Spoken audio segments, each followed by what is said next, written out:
I'm Fredrik Leilani, and I'm the filmmaker. And I'm Leilani Farha, and I'm the advocate.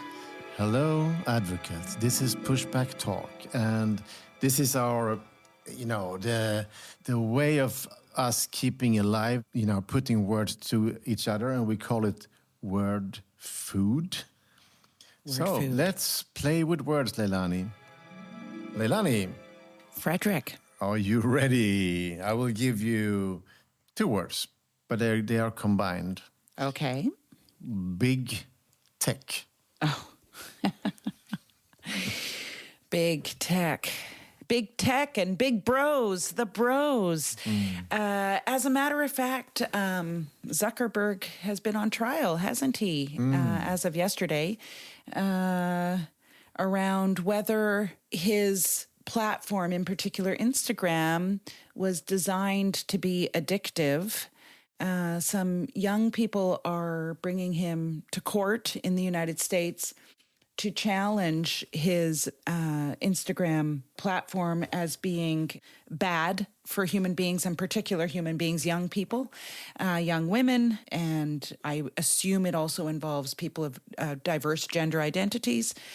And interesting to me, very interesting to me. Of course it's addictive. It's interesting to me to determine whether it's intended to be addictive. Why wouldn't it be? Why is it that all the big tech bros don't let their children use the social media platforms that they've invested in? They don't? And created. No, they don't. Yeah. Amazing.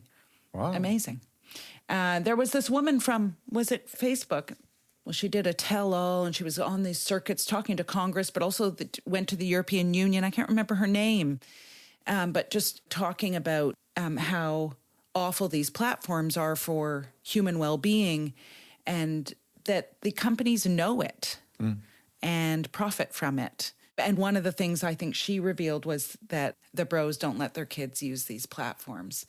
And look at what's happening in Australia, right? Where the government has banned certain platforms, access for young people. Happened also in Denmark. And in Denmark too, yeah. I think when I put up the big tech word, is that the big tech were for a very long time selling themselves as, we're going to save the world. We're going to make it. They were like such a pink, beautiful message around. And we connect the world. We bring everybody together, community, love, peace. And it, in many ways, it worked for a while. We were connecting, and we still connect with a lot of people around the world with social media. There is still a beautiful part of it. But it's interesting how they have now shown their faces. All of them are coming out as the most horrible people on the planet. Sitting there supporting Trump, sending in equipment to help ICE. They're horrible. But it's also that more and more people are making the same conclusions as we do.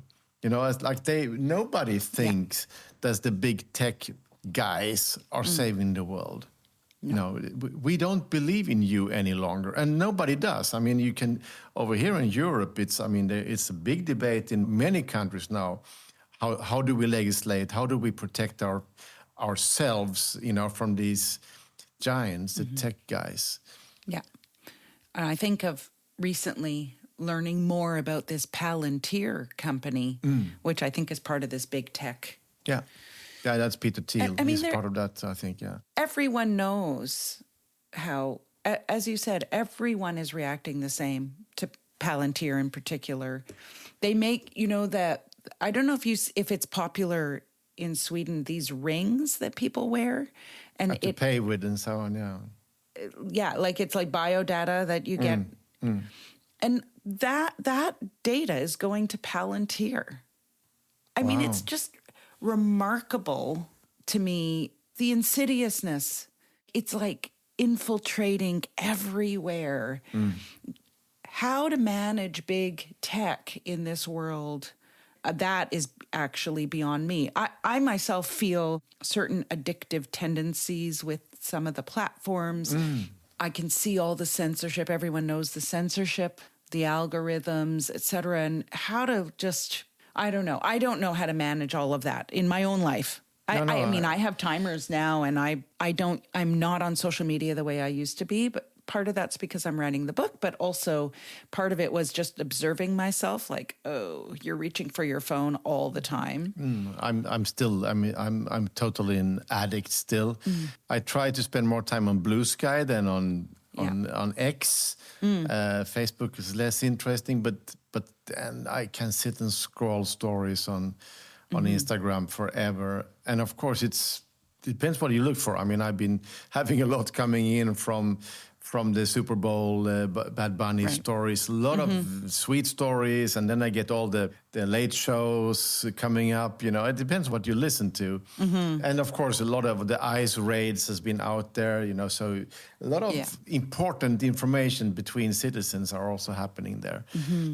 I've been watching a lot of dance videos, so now I get a lot of lovely dance on my Instagram feed, which is the antidote to a lot of the other stuff that I get. I get mostly Palestine stuff at this point, and a lot of really interesting housing stuff coming out. Actually, that stuff even though it completely challenges the system, right? All of the critiques around financialized housing and the big corporate landlords and et cetera, the whole model it still manages to get through the algorithm. So that's something. And I'm not totally in favor of just closing down all the social media, because I love to be able to follow the conversations that happens in Chile or in Canada or in South Africa or in Malaysia or, you know, wherever. You know, I think it's interesting for me to get that flow. It's like barefoot journalism in some way happening. And from Palestine, totally.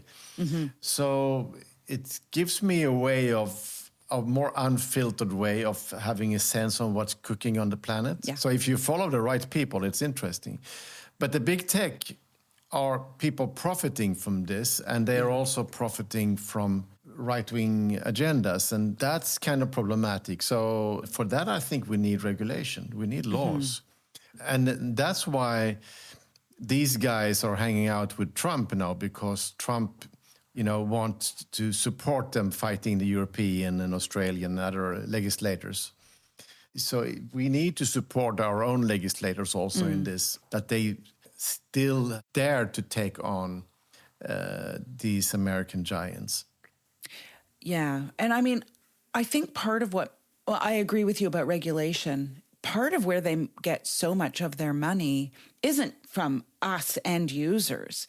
It's from the states that are hiring them to infiltrate, the weapon companies, et cetera, right? So I haven't thought that through until now, but when you think about it, their positioning is, it will be difficult for governments to regulate them because governments are benefiting from their services. So. That's true. But I mean, I can feel now over here in Europe and maybe also in Canada, there are not coming up, go and look for your non-American alternatives on, you know, you don't need to have a Microsoft. You can have something else. Or, for example, in my search engine, I could recommend everybody to use a search engine called Ecosia, ECOSIA.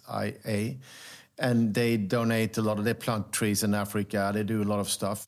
And it gives you the same service, but it's based maybe in Germany. So you can, by trying just to change your habit a little bit, you can take a small fight against the tech bros.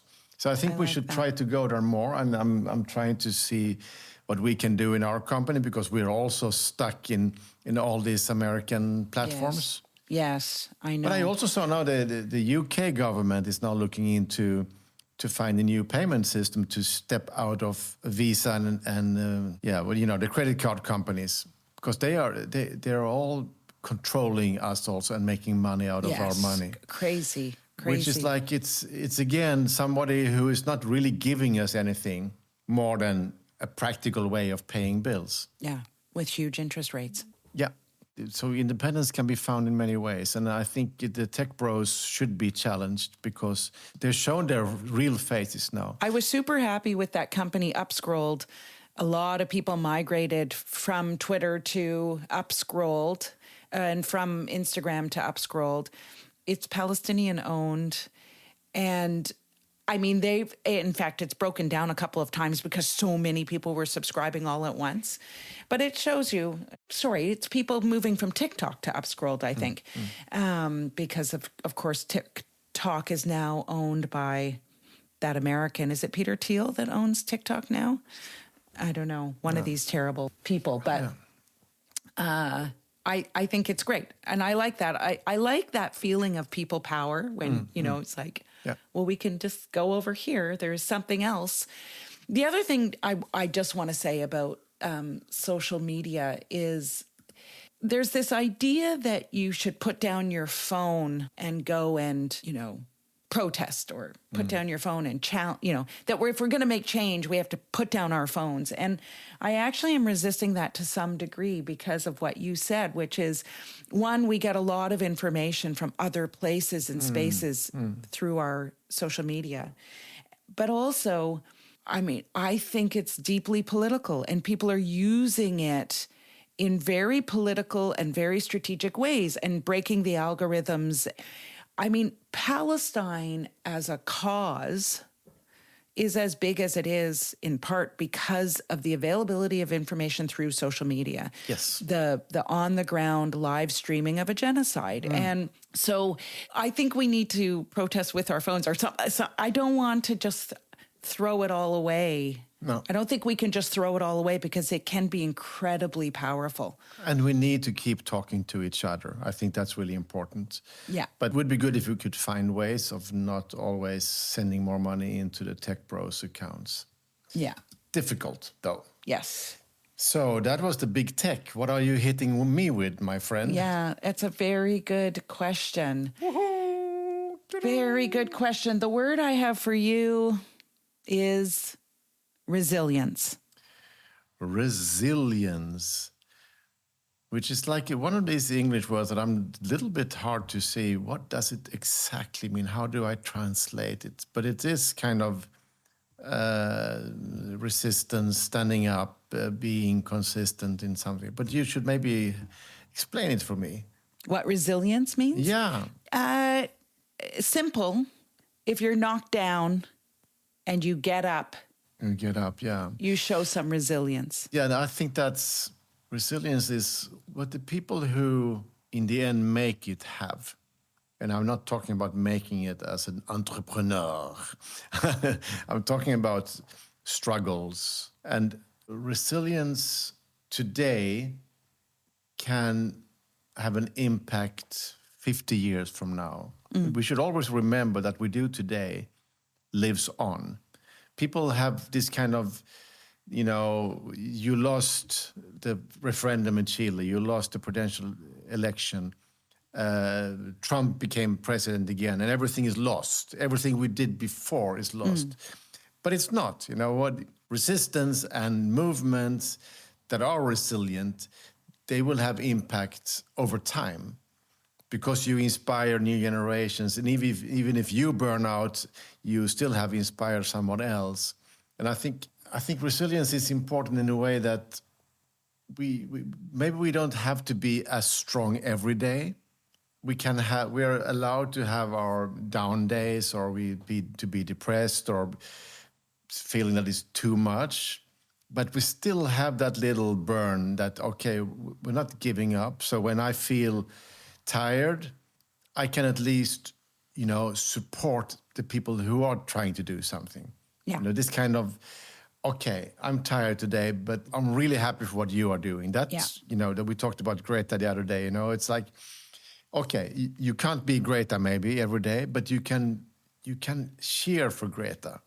And I think that's important, and Greta is really a resilient person, and I think we should admire it and accept that we can't have it every day, but that we should have it over time. And you are a person, Leilani, that are resilient over time. You are always, I mean, you're quite often tired and stressed, but you keep going. You keep going because you have a passion and you have, the fire to keep going. And I think, and that's why we also like each other, because I think we both have this kind of, we want to do something, and we are not always efficient, and, we're not always amazing, but Definitely not. but we try, and I think it's worth a lot. So I think I've come to realize about what you're saying, like you can't do it every day, you don't always show resilience. I've come to realize that the down days and the quiet days and the depressed days and the overwhelmed days are as important as the days when you get back up and say, fuck this, this is wrong.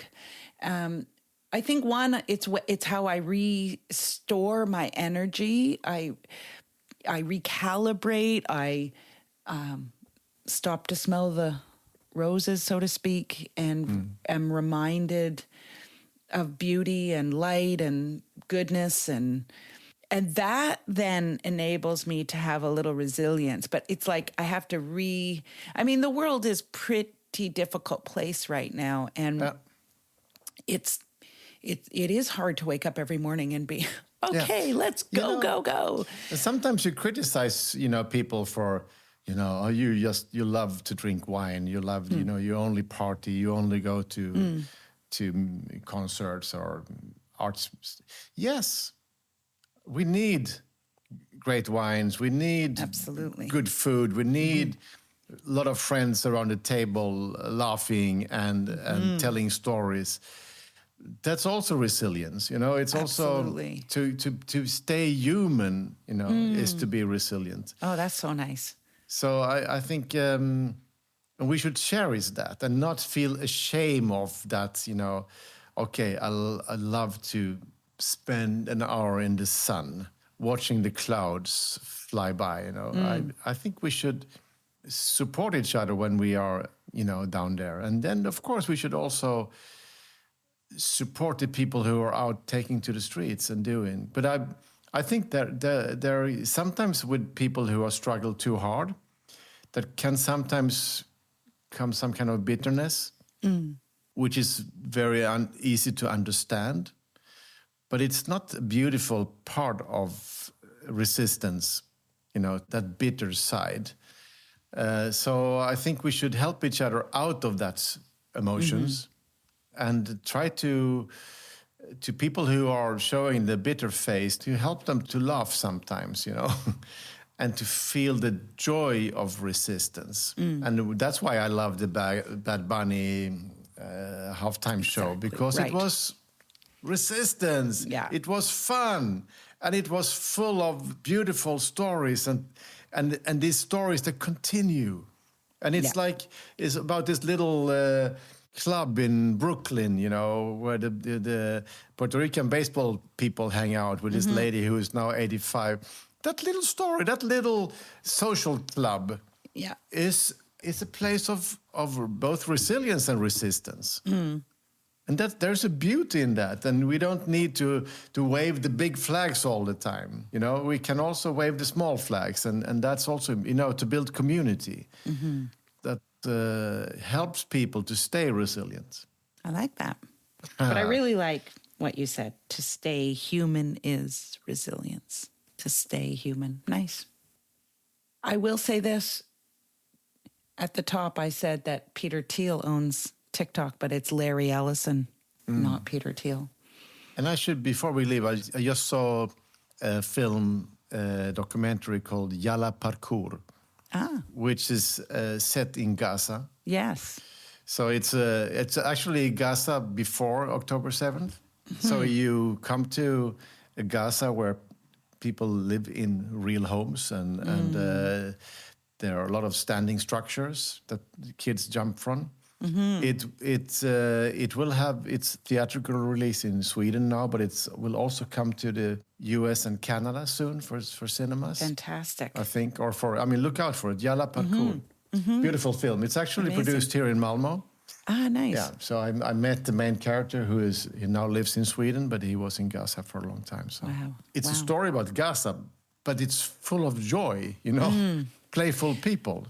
Yes. Well, the term resilience, which we were talking about, of course, is always ascribed to Palestinians in light of the 60 years more of oppression and their ability to keep on. But where I see resilience in Palestinians is in other ways, not just in fighting for their land, but right now, for example, it's Ramadan and just started, and in amidst the rubble, they're setting up their long iftar tables, like to have the meal at the end of when the sun sets.